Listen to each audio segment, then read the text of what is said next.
رسول الكريم أما بعد أعوذ بالله من الشيطان الرجيم بسم الله الرحمن الرحيم اهدنا الصراط المستقيم صراط الذين أنعمت عليهم غير المغضوب عليهم ولا الضالين آمين صدق اللہ مولانا العظیم۔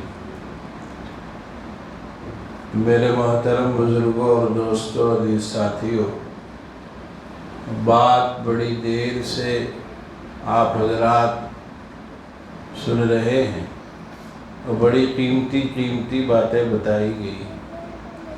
اللہ تعالی ہم سب کو عمل کی توفیق سے نوازے۔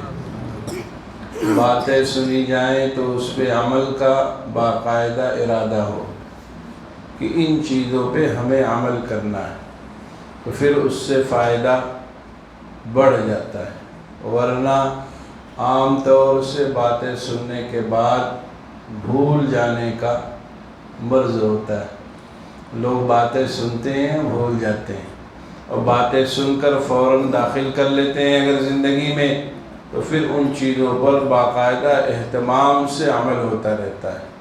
ایسے ہی مدارس میں طلباء کو پڑھا کر پھر ان کو باقاعدہ ان چیزوں کی مشق کرائی جاتی ہے، انہیں بار بار بتایا جاتا رہتا ہے۔ اسی لیے حضرات اکابرین نے ہمارے دارالاقامہ مدرسوں میں بنائے، تاکہ جو چیز پڑھیں گے پڑھ کر پھر اسی رنگ میں رنگ بھی جائیں گے، ورنہ پڑھ کر نکلیں گے باہر اور پھر باہر کا ماحول جو ہوگا اس کے اثرات ان پہ پڑیں گے تو پھر یہ رنگ پھیکا ہو جائے گا۔ تو اس کی وجہ سے دارالاقامہ بنائے، ہاسٹل بنائے، اس کے لیے بڑے بڑے خرچے لگے، کیسے جو ہے خرچ اس پہ کیے جاتے ہیں، کتنی محنت کی جاتی، تب وہ نظام چلتا ہے۔ لیکن اس کا مقصد کیا ہے کہ جو چیزیں پڑھے ہیں انہی چیزوں پر عمل کرنے لگ جائے، جن چیزوں کو پڑھا ہے ویسے ہی اپنے کو بنا لے جائیں، جن چیزوں کو پڑھا ہے ان چیزوں کو اپنے سامنے رکھ کر زندگی گزاریں۔ ایسے ہی ہم لوگ بھی ہیں، جو باتیں سنیں اس پہ عمل کا جذبہ ہو، ان چیزوں کو اپنی زندگی میں داخل کرنے کی فکر ہو، یہ توجہ رہے، اور بار بار اس پر غور کرتا رہے کہ ایک بات معلوم ہوئی تھی اس پر عمل کتنا ہو رہا ہے۔ یہی حضرات مشائخ یہاں اسی لیے کہا گیا ہے کہ روابط بنائے رکھے، اطلاع کرے، اتباع کرے، یعنی جو حال دل ہے، جو کیفیت ہے، اس کے بارے میں شیخ کو بتائے، اور پھر ادھر سے جن چیزوں کے بارے میں بتایا گیا اس کی اتباع کرے، اس پہ جمع رہے، پھر چیزیں چھوٹے تو پھر اطلاع کرے، پھر باخبر کرے، پھر اس کا علاج لے، پھر اس پہ عمل کرے، پھر یہ حال چلتا رہے گا تو دھیرے پھر اس کو ان چیزوں پر عمل کرنا آسان ہو جاتا ہے۔ یہ ترتیب ہے۔ ہم یہ سمجھتے ہیں کہ ایک دن میں چیزیں بدل جاتی ہیں، ایک دن میں نہیں چیزیں بدلتی، وقت لگتا ہے، محنت کرنی پڑتی ہے، مجاہدات کرنے پڑتے ہیں، طرح کی مشقتیں اٹھانی پڑتی ہیں، تب جا کر تبدیلی ہوتی ہے، تب جا کر طبیعت بدلتی ہے، تب جا کر زندگی میں بدلاؤ آتا ہے۔ اگر آپ دیکھیں کہ آپ کسی کو کسی فن میں ماہر بنانا چاہتے ہیں اور یہ سوچیں کہ ایک دن بتا دیں اور وہ بات پکڑ لے، ایسا ہو سکتا ہے؟ نہیں، بار بار بتانا پڑتا ہے بیٹے کو، بچے کو، کہ دیکھو زنجیر اس طرح بن کی جاتی ہے، کھڑکی اس طرح بن کی جاتی ہے، صبح جاؤ تو کھول کر جاؤ، شام میں آؤ تو پھر اس کو بند کر دو، اس کا اہتمام کرو۔ اب بار بار جب اس کی تنبیہ کی جاتی رہتی ہے اور بار بار اسے اس طرف توجہ دلائی جاتی رہتی ہے تو ایک دن وہ پھر کیا ہو جاتا ہے؟ ذمہ دار ہو جاتا ہے، اپنے کام کو خوب آسانی سے کرنے والا ہو جاتا ہے۔ ایسے ہی میرے بھائیوں، ہم اگر اپنے اندر تبدیلی لانا چاہتے ہیں تو جو باتیں سنیں اس پہ عمل کا جذبہ پیدا کریں، اور اس نیت سے سنیں کہ ان باتوں پہ عمل کرنا ہے، ان چیزوں پر جم کر چلنا ہے، ان چیزوں کو اختیار کرنا ہے، کسی بھی قسم سے کوئی چیز نہ چھوٹ نہیں پائے۔ مثال کے طور پر ایک بات معلوم ہوئی اور ہم نے باقاعدہ پختہ ارادہ کر لیا کہ نہیں یہ چیز اب چھوٹے گی نہیں، اب بس پھر وہ چیز زندگی کا حصہ بن جاتی ہے، وہ چیز پھر چھوٹتی نہیں، اور اس طرف توجہ نہیں دی، 2-4 دن اس پر عمل لا، پھر وہ بات چھوٹ گئی۔ جیسے آپ نے ایک معمول بنایا صبح میں درود شریف پڑھنے کا، شام میں آپ نے معمول بنایا کہ جو ہے سورہ واقعہ، سورہ ملک اور سورہ مزمل پڑھنے کا، اب اس پہ باقاعدہ عمل ہوتا رہے گا تب جا کر وہ چیز آپ کی زندگی میں داخل ہوگی، اور اس میں دوام کب ہوگا؟ جب وقت متعین کر کے اس وقت کی پابندی ہوگی۔ اور آتا حدیث میں کہ اصل دوام ہے، اصل کیا ہے؟ دوام ہے۔ وَإِنْ خَلَّ، اگرچہ تھوڑا سا ہو، اگرچہ مختصر تسبیح ہو، تب بھی اس میں دوام چاہیے۔ یہ نہیں کہ ایک دن اٹھے اور تہجد بھی پڑھ لیا، فرض بھی پڑھ لی، تلاوت بھی کر لی، پھر ایک ہفتہ غائب ہو گئے، ایک ہفتہ چھوڑ دیا، ایک ہفتہ تک لاپتہ رہے۔ نہیں، تھوڑا تھوڑا کرے لیکن اس پر باقاعدہ مداومت ہو، جمع رہے۔ اور حضرت والا شاہ ابر الحق صاحب ہردوئی رحمۃ اللہ علیہ نے ایک بات بڑی عجیب فرمائی، وہ یاد آئی اس موقع پر، فرمایا دیکھو اعمال بہت نہ ہو تو کوئی پریشان ہونے کی چیز نہیں، اصل ہے گناہوں سے بچنا۔ خذ العفو وامر بالمعروف، یہ چیزیں اپنے اندر پیدا کریں کہ ہم اصل گناہوں سے بچیں، معافی کا جذبہ پکڑیں، اچھی باتوں کی طرف توجہ کریں۔ فرمایا کہ یہ چیزیں جب ہم گناہوں سے بچیں گے، گناہ کے کاموں سے بچیں گے، اگرچہ تسبیحات کم ہو رہی ہے، نوافل کی کثرت نہیں ہو پا رہی ہے، 10 پارہ کی تلاوت نہیں ہو پا رہی ہے، 1 پارہ کی تلاوت ہو جائے، لیکن گناہوں سے بچنا اصل ہے، زبان کی حفاظت اصل ہے، نگاہ کی حفاظت اصل ہے، ہاتھ پیر کی حفاظت اصل ہے، معاملات صحیح اس کا معاملہ جو ہے، زبان کسی کو دی تو اس کو بر وقت، اور جو چیز کہی گئی اس وقت میں کرنا، یہ اصل ہے۔ ہم لوگ کیا ہوتا ہے، ایک شعبہ، بار بار بات یہ کہی جاتی رہتی ہے کہ ایک شعبے میں محنت کی جاتی ہے، بقیہ تمام شعبے چھوڑ دیے جاتے ہیں۔ نماز کی پابندی ہونے لگی تو معاملات خراب ہو گئے، اخلاق نہیں رہے، بات چیت کرنے کا طریقہ نہیں رہا، لوگوں کے درمیان اٹھنے بیٹھنے کا سلیقہ نہیں سیکھا، نماز پابندی سے پڑھ رہے۔ فرمایا نہیں، یہ باکمال نہیں، اس کے اندر ہر چیزوں میں اعتدال ہونا چاہیے، ہر چیز میں اس کے اعتدال ہونا چاہیے۔ تو گناہوں سے بچنا نہایت ضروری ہے۔ اور حضرت والا شاہ ابر الحق صاحب ہردوئی نے اللہ مرقدہ نے اس کی مثال دی، فرمایا دیکھو ایک بڑی ٹنکی ہو پانی کی، اس میں تم بڑا والا موٹر لگا کے پانی بھر رہے ہو، اور نیچے اس کے سوراخ ہوں، چھوٹے چھوٹے سوراخ ہوں۔ فرمایا تم 1 گھنٹہ 2 گھنٹہ میں بڑے والے موٹر سے پانی بھر دو گے، لیکن وہ 4-4-6 گھنٹے میں سب پانی اس سے رس کر ختم ہو جائے گا، اس سے ٹپک کے ختم ہو جائے گا۔ فرمایا تم بہتات کر لو نوافل کی، تلاوت کی، ذکر و اذکار کی، لیکن تم نے زبان چلانا نہیں سیکھا، تم نے نگاہ چلانی نہیں سیکھی، تمہارے اندر حسد کا مادہ ہے، غضب کا مادہ ہے، غیبت کا مادہ ہے، تم عیب جوئی لوگوں کی کرتے ہو۔ فرمایا چھوٹے چھوٹے سوراخ ہیں جو تمہاری تلاوت کو، تمہارے ذکر اذکار کو خاکستر کر دیتی ہے۔ ہم سوچیں کہ ہمارا اخلاق کیسا ہے۔ اللہ تعالیٰ نے رسول اللہ صلی اللہ علیہ وسلم کا فرمایا وَإِنَّكَ لَعَلَىٰ خُلُقٍ عَظِيمٍ۔ تو خلق عظیم کیسی چیز ہے؟ وہ تو ہمیں بھی اختیار کرنی چاہیے، ہمیں بھی اپنے اندر پیدا کرنی چاہیے۔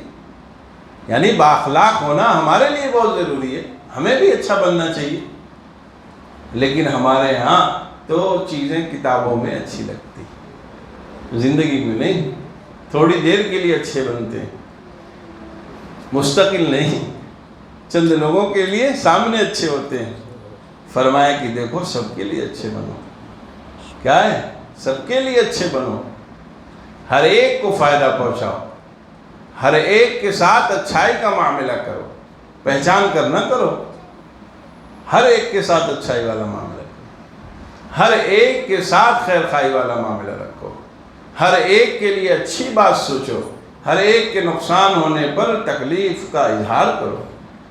ہمیں لگتا ہے کہ نہیں یہ فلاں چیز ہوگی، بڑا اچھا ہو گیا، خوش ہو گئے کہ نہیں ٹھیک ہے، اچھا ہوا، موٹر سائیکل بہت تیز چلاتا تھا، گر گیا، ٹھیک ہوا۔ ارے بھائی تمہارا کیا گیا؟ اس کے رنج میں، اس کی تکلیف میں شامل ہو لیتے، بیچارہ گر گیا، کیسے گر گیا، کیا جاتا؟ کہا نہیں اسی کے لائق تھا، گر گیا، ٹھیک۔ تو بات کیا پتہ چلی؟ بیماری اندر ہے، اس کے علاج کی ضرورت ہے، اس کو دور کرنے کی ضرورت ہے۔ اور انسان کامل جب ہی بنتا ہے جب تمام عیبوں سے بچنے کی کوشش، ہم یہ نہیں کرتے کہ وہ مکمل اچھا ہو ہی جائے، نہیں، غلطی ہوتی رہے گی، معافی مانگتے رہیے گا، تو دھیرے دھیرے چیزوں پر قابو پا جائیے گا۔ اور اگر اس میں آپ نے ایک دم سے چھوٹ دے رکھی ہے، باغ کو چھوڑ دیا ہے آپ نے، اس کو کھینچا نہیں ہے، تو میرے بھائیوں آپ قدم قدم پر تکلیف پہ پڑیے، قدم قدم میں آپ کو دقتوں کا سامنا کرنا پڑے گا۔ اور ایک بہت ہی مہذب شخص، ایک بااخلاق شخص ایسے علاقے میں رہتا ہو، ایسے علاقے میں گیا ہو جہاں لوگ نہ اس کو پہچانتے ہو، تب بھی اس کا اعزاز و اکرام کریں گے۔ بہت اچھے آدمی، بڑے میٹھے آدمی ملتے ہیں تو لگتا ہے پھول جھڑ رہا ہے زبان سے، آئیے آئیے بیٹھیے۔ اب آپ کی اگر یہ چیزیں آپ کے پاس آ گئی تو آپ کا اخلاق کو سیکھے گا، نہیں سیکھے گا؟ اخلاق سیکھے گا۔ آپ کی طرح بننے کی کوشش کرے گا، نہیں کرے گا؟ آپ کی طرح بننے کی کوشش کرے گا۔ تو بات پتہ یہ چلی کہ دو نقصان کیا، ایک اپنا نقصان کیا اور ایک اپنی ذات سے جو دوسروں کو فائدہ پہنچ سکتا تھا اس کا بھی نقصان کیا۔ رسول اللہ صلی اللہ علیہ وسلم نے فرمایا النصح لکل مسلم، ہر مسلمان کے لیے خیر خواہی کا جذبہ، پہچان کر کے نہیں، یہ رشتہ دار ہے اس سے لیے انڈا مرنڈا، اور دوسرے صاحب آئے دوسرے جو ہے چہرہ رخ پھیر کر چلے گئے، نہیں، ہر ایک کے ساتھ خیر خواہی والا مانا۔ اچھا خیر خواہی میں جا کے آ رہا بھائی، مسکرا کے بات تو کر لینا، اتنی ہی تو کام ہے۔ بہت زیادہ ہوا تو ایک کپ چائے پلا دینا ہوگا، ایک گلاس پانی پلا دینا، اتنے ہی تو لگنا ہے۔ لیکن اتنے کرنے پر آپ کو بھی ثواب، اس کو بھی ثواب، اور آپ کی اس اخلاق سے وہ کتنا زیادہ سبق سیکھے گا آپ سوچ لیجیے۔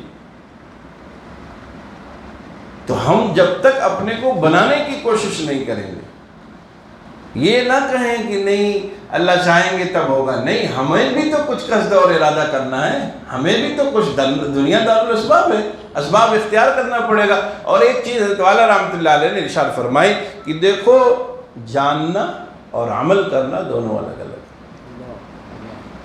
ایک عالم ہے ایک عامل ہے، ایک جاننا ہے ایک جانی ہوئی بات پہ عمل کرنا، دونوں ایک دم الگ الگ چیز ہیں۔ یہ ضروری نہیں ہے کہ ایک شخص ایسا ہے جسے علم ہے اور وہ علم پہ عمل بھی کرتا ہو، ضروری نہیں۔ اور یہ بھی ضروری نہیں ہے کہ ایک شخص کم جانتا ہو اور اس کی زندگی میں چیزیں داخل نہ ہو، نہیں، عالم نہیں ہوگا، خوب جانکار نہیں ہوگا، لیکن اچھا مسلمان ہو سکتا ہے، نیک صالح ہو سکتا ہے، اللہ کا مقرب بندہ بن سکتا ہے، ایک سبزی فروش بن سکتا ہے، ایک ٹھیلا چلانے والا بن سکتا ہے، ایک محلے میں صفائی کرنے والا انسان بن سکتا ہے، ایک پہرے دار چوکیدار، ایک اللہ کا مقرب بندہ بن سکتا ہے۔ وہ صرف علماء کے لیے خاص صفت نہیں ہے، مفتیان نظام کے لیے خاص صفت نہیں ہے، نہیں، ہر کسی کو محبت کرنے کا اللہ نے حق حاصل دیا، اس کو حق دیا ہے، ہر ایک کسی کو محبت کرنے کا حق حاصل ہے۔ تو ایک چیز یہ ہے کہ ہم یہ جو سمجھتے ہیں کہ ہم جانکار ہیں تو ہم اچھے نہیں، جاننا ایک الگ چیز ہے اور عمل کرنا ایک الگ چیز ہے۔ اللہ تعالیٰ نے یہود کے سلسلے میں قرآن میں فرمایا مثل الذین حملوا التوراۃ کمثل الحمار یحمل اسفارا، یہ صاحب کتاب، یہ شریعت کو جاننے والے لوگ، لیکن چونکہ ان باتوں پر ان کا عمل نہیں ہے، اس لیے ان کی مثال ایسے ہی جیسے گدھے پر بہت ساری کتاب لگی ہوئی، اس کو کہیں گے آئیے عالم صاحب، کسی کے سر پہ سب کتاب سیاہ ستہ کی رکھ دیجیے اور کہیے کہ آئیے تشریف لائیے، فارغ ہیں، کوئی کہے گا؟ نہیں، اس سے کچھ نہیں ہوگا۔ موبائل میں ہزاروں ہزار کتاب رہتی ہے، اسے کوئی حافظ عالم اس کو کہے گا، مفسر بڑا کہے گا؟ تو اللہ تعالیٰ نے مثال دی، فرمایا وہ لوگ جو جانکار ہیں لیکن ان کی زندگیوں میں اس چیز کا اثر نہیں، ان کی مثال اس گدھے جیسی ہے جس پر کتاب لگی ہے۔ دوسری جگہ فرمایا الذین آتیناہم الکتاب یعرفونہ کما یعرفون ابناءہم، کیا فرمایا؟ رسول اللہ صلی اللہ علیہ وسلم سے فرمایا کہ یہ اہل کتاب آپ کو ایسے ہی پہچانتے ہیں جیسے اپنے بیٹوں کو پہچانتے ہیں، آپ کو ایسے ہی نبی جانتے ہیں جیسے اپنے بیٹے کو دیکھ کر سر پہ ہاتھ پھیر کے بتا دیں گے کہ بابو جا رہا ہے، لیکن مانیں گے نہیں۔ تو علم فائدہ مند ہوا، وہ جاننا ان کو فائدہ حاصل ہوا، اس بات سے نہیں، فائدہ نہیں۔ اور عمل کرنے والے لوگ کچھ بھی نہیں جانتے، ایسے بھی لوگ گزرے۔ ایک واقعہ سناؤں میں، ایک ہمارے علاقے میں اتر پردیش میں بارہ بنکی میں ایک جگہ بانسا ہے، وہاں ایک بہت بڑے بزرگ اور اللہ والے گزرے، صوفی عبدالرزاق بانسوی رحمۃ اللہ علیہ۔ اب تو بھائی لوگ کا قبضہ، وہاں چادر ادھر چلتی ہے، جتنے ہمارے اکابرین ہیں سب ان لوگوں کے ہاتھ لگ گئے، جاتے جاتے بھی ان کی روٹی بوٹی کا انتظام ہو رہا ہے۔ تو بہت بڑے بزرگ گزرے، ان کے سلسلے میں آتا ہے کچھ پڑھے ہوئے نہیں تھے، ایک حرف بھی نہیں جانتے تھے، اور قرآن کی تلاوت کیسے کرتے تھے؟ صفحات پر انگلی پھیرتے تھے، وہ کہتے تھے صحیح کہات ہے، صحیح کہات ہے، صحیح کہات ہے، صحیح کہات ہے، صحیح کہات ہے، ایسے ہی تلاوت کرتے تھے، الف بڑھیا بھی نہیں جانتے تھے، قرآن پہ انگلی ہر سطر پہ پھیرتے تھے، صحیح کہات ہیں، صحیح کہات ہیں، وہاں کی زبان ہے، صحیح کہتے ہیں، صحیح کہات ہیں، صحیح کہات ہیں، تلاوت کرتے تھے۔ اور اتنے بڑے جو ہے صاحب نسبت بزرگ گزرے ہیں کہ حضرت والا شاہ عبدالغنی صاحب پھولپوری نور اللہ مرقدہ کا گزر ہوا تھا اس علاقے سے، حضرت حکیم اختر صاحب نے اپنے بیانات میں سنایا ہے، فرمایا جب حضرت کو وہاں سے گزر ہوا تو کئی ہفتوں تک پھر آسمان کی طرف نگاہ نہیں اٹھائی تھی، اتنا استحضار ہوا تھا، توحید کا اور اللہ کی وحدانیت کا ایسا اثر ہوا کہ کئی ہفتوں تک سر اٹھایا نہیں تھا۔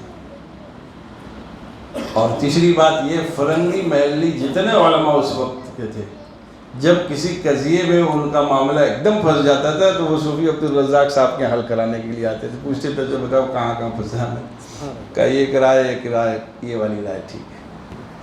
وہ تلاوت کیسے کر رہے تھے؟ صحیح کہات ہے، صحیح کہات ہے۔ جب دو تین رائے ٹکراتی تھی اور فیصلہ وہ نہیں کر پاتے تھے کون سی بات صحیح ہوگی، فرنگی محلی علماء کا ایک بہت بڑا مقام ہے، جو اہل علم لوگ ہیں وہ جانتے ہوں گے، تو ان کے بارے میں آتا ہے کہ جب وہاں کسی چیز میں پھنستی تھی گاڑی، دو تین رائے سامنے آتی تھی اور اس میں فوقیت کس کو دی جائے نہیں سمجھ میں آتی تھی تو یہاں آتے تھے، اس لیے اصلاحی تعلق یہاں سے تھا، تو حضرت کہتے تھے یہ والی بات صحیح جاؤ، تو پھر بعد میں جب ملاتے تھے تو وہ بات صحیح، حالانکہ ان کو کچھ بھی معلوم نہیں تھا۔ تو یہ ہمارے لوگوں کو، عام بھائیوں کو یہ خیال ہوتا ہے کہ ہمیں اللہ کی محبت حاصل کرنے کا حق نہیں ہے، یہ خاص لو، ایسا بالکل بھی نہیں، ایک دم عام ہے۔ اللہ کی محبت، اللہ کی معرفت، اللہ سے تعلق، اس کا استحضار ہر کسی کو حاصل ہے، حاصل ہو سکتا ہے، بشرط یہ ہے کہ اپنے کو بنایا جائے، اپنے کو سنوارا جائے، اپنے اندر وہ کمال پیدا کیا جائے۔ اہل جو ظاہری نگاہ رکھتے ہیں ان کی کبھی کبھی دماغ کام نہیں کرتا، چنانچہ بہت سے واقعات بھرے پڑے ہیں کہ جن کی نظر صرف ظاہر پہ ہوتی ہے وہ اس مسئلے میں پیچھے ہو جاتے ہیں، رہ جاتے ہیں، وہ اہل باطن ہی ان چیزوں کو جانتے ہیں۔ ہم تم ہی آگاہ ہیں بس اس ربط خفی سے، یہ راز کسی اور کو معلوم نہیں، یہ راز کسی اور کو معلوم نہیں۔ آپ سمجھے نہیں سمجھے؟ ہاں بھائی، ہر کسی کو حق حاصل ہے اللہ سے محبت کرنے کا، اللہ کا نام محبت سے لینے کا، اللہ اللہ کہنے کا، اللہ کے حکم پہ اپنے کو جھکا دینے کا، ہر کسی کو حق حاصل ہے۔ اور یہ ضروری بالکل بھی نہیں ہے کہ کوئی جانتا ہو وہ اس پہ عامل بھی ہو، یہ بالکل بھی ضروری نہیں ہے، یا نہ جاننے والا وہ اچھا بندہ، اچھا مسلمان نہیں بن سکتا، یہ ایک دم سے غلط بات ہے، ہر کسی کو یہ حق حاصل ہے۔ ہاں یہ ضروری بات ہے کہ جب کسی چیز کو حاصل کیا جاتا ہے تو اس کی ماہرین کی صحبت، اس کے ماہرین کی خدمت ضروری ہوتی ہے، ایسے ہی اہل دل کی صحبت لازم ہوگی، ان کی خدمت لازم ہوگی، تب یہ کمال پیدا ہوگا، تب یہ کمال پیدا ہوگا۔ اور صرف اللہ اللہ کر لینے کا، نماز پڑھ لینے کا، جماعت میں وقت لگا لینے کا نام یہ نہیں ہے کہ اچھا مسلمان ہے۔ اچھا مسلمان وہ ہے جو اپنے ہر شعبے کو شریعت کے مطابق زندہ کرتا ہو، ہر شعبے کو، کسی ایک شعبے میں نہیں۔ تجارت کرتا ہے تو تجارت شریعت کے مطابق کرتا ہے، معاملات کر رہا ہے تو شریعت کے مطابق کرتا ہے، اس کا کوئی بھی شعبہ ایسا نہیں ہے جو شریعت کے خلاف ہے۔ بدہائی ہے، لگتا ہے سخت، لیکن ہے نہیں، بہت آسان ہے۔ آپ صرف یہ سوچ لیجئے کہ چلنا اسی صراط المستقیم کیا ہے، یہ جنہیں صراط المستقیم جو ہم نے پڑھا ہے، ہم سب ہر نماز کے ہر رکعت میں پڑھتے رہتے، بس وہی راہ طے کر لینا، چلنا اسی راہ پہ، وَاتَّبِعْ سَبِيلَ مَنْ أَنَابَ إِلَيَّ۔ بس ایک کام ہے۔ کبھی کبھی چیزیں خلاف آئیں گی، نہیں سمجھ میں آئیں گی، یہ ہو سکتا ہے، لیکن کمال یہی کہ اس پہ چلتا رہے۔ حوادثات ہوتے رہیں گے، ہوائیں سخت سست چلتی رہیں گی، ایسا نہیں ہے۔ اچھا یہ چیز ہوتی کیوں ہے؟ یہ چیز کیوں ہوتی ہے؟ ہوتی اس لیے ہے تاکہ اس کو وہ مقامات رفیعہ بھی دے دیے جائیں جہاں تک اللہ تعالیٰ اس کو پہنچانا چاہتے ہیں۔ جہاں تک پہنچانا چاہتے ہیں وہ بھی دینا ہوتا ہے، تو کبھی کبھی وہ پھر اور مزید امتحان لیتے ہیں۔ مالک کو کسی کو ترقی دینی ہوتی ہے تو کیا کرتا ہے؟ امتحان مزید اس پہ لیتا ہے۔ تو دیکھا سب کھانا پھٹ ہوتا گیا تو آگے بڑھ گئے۔ تو ہمیں اپنے اندر کمال پیدا کرنا ہے تو ہم ان چیزوں پر عمل کریں جو باتیں معلوم ہوئی، اور کسی اہل دل کی صحبت میں رہنے کا، وقت دینے کا، جیسے ہم اپنی روحانی اپنے جسمانی علاج کے لیے اس کے اوپر نگاہ رکھتے ہیں، ڈاکٹروں سے رجوع کرتے ہیں، ایسے ہی اپنے روح کے علاج کے لیے بھی ڈاکٹروں سے رجوع کیا جائے، ان سے معلوم کیا جائے، پتہ کیا جائے، جو بیماری لگی اسے بتایا جائے، پھر جو باتیں بتائی جائے اس پہ عمل کیا جائے۔ انشاءاللہ العزیز اللہ تعالیٰ پھر کیا کریں گے؟ اس کے لیے راہیں کھولیں گے۔ کوشش تو کرے، آگے تو بڑھے، کچھ تو چلے، تب تو نوازا جائے گا۔ گھر بیٹھے بیٹھے کیسے کچھ مل جائے گا؟ بھیک منگا بیٹھا ہوا اپنے جگہ پہ خالی بیٹھا ہوا تن کر کے، کوئی کچھ نہیں دیتا، چل کر بابو بھیا کہتا ہے، ہاتھ پیر ہلاتا ہے، دلاتا ہے، تب اسے کسی کے دل میں آتا ہے کچھ دے دیتا ہے۔ تو دین بھی اتنا سستا نہیں کہ بیٹھے بیٹھے مل جائے، کچھ اپنے اندر حرکت پیدا کرنی پڑے گی، تب وہ چیز حاصل ہوگی، اور پھر جتنی لگن سے لگے گا ویسے اس کے لیے کیا ہوں گے؟ راستے کھلتے چلے جائیں گے۔ اللہ تعالیٰ ہم سب کو عمل کرنے کی توفیق سے نوازے، ہم سب کو اپنے نیک اور صالح بندوں کی صحبت میں رہنے کی اللہ تعالیٰ فکر عنایت فرمائے۔ اب ذکر کی مجلس ہوگی اور دعا ہوگی، کچھ لوگ بیٹھو نا۔